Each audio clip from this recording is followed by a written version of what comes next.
An NBC 10 I-Team exclusive, Landlocked, acres of beautiful property handed down through the generations.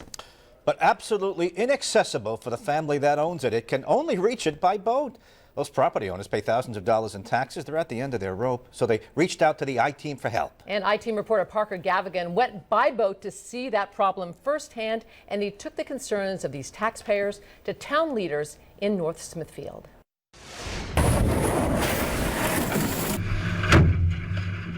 To get to their family's land, Cheryl and Steve Bader have no choice but to put paddles in the pond. It's the only way they can legally and without trespassing get to nearly 8 lush acres left to Cheryl's family, the Stones. Pay taxes on this land, and it goes back to my grandfather. Now all of a sudden we're blocked from it. Julie Mayhew's family, the Kings, has owned another parcel, a much bigger one, but they too are in the same boat, literally. So your family owns this land, 64 acres, and you can't get to it? No, it's been closed on both ends. The message was clear when these massive boulders and a metal gate went up some 10 years ago. The property owners to the north cut off 2 roads with the names of Old Tift and Old Oxford. They exist on maps and town documents like this one we found going back to 1843.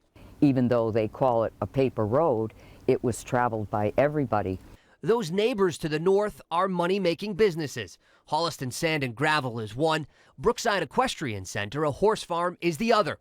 The two have a working relationship, says the horse farm's owner, Lynn Spinella, who did not want to appear on TV. She did tell the NBC 10 I-Team that she owns one half of the road and Holliston owns the other. Why all of a sudden is there a gate? The horse farm owner says they decided to close the roads because outsiders were using them to dump garbage. What do you think is going on here? We think that Holliston Sand and Gravel and the Equestrian Center is making millions and millions of dollars, and I think that the town's looking the other way. I've had to come into this office today and get you over the phone.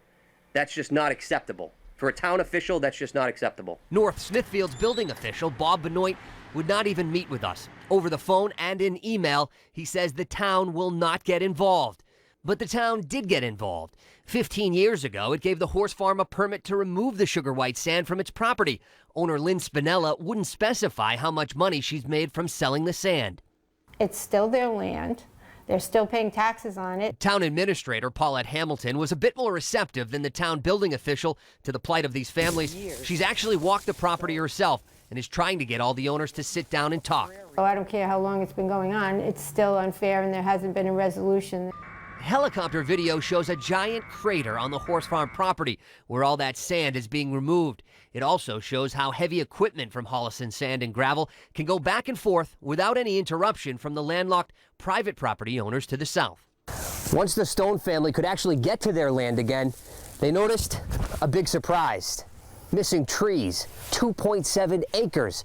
I'm standing where one of the old stumps used to be. All I know is they were there before, the property was barricaded.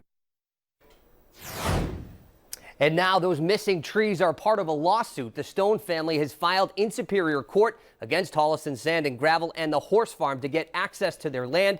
It alleges the businesses trespassed to cut down trees on their landlocked property. We reached out to Holliston for a comment, but never received a reply. I'm NBC 10 I-Team reporter Parker Gavigan, NBC 10 News.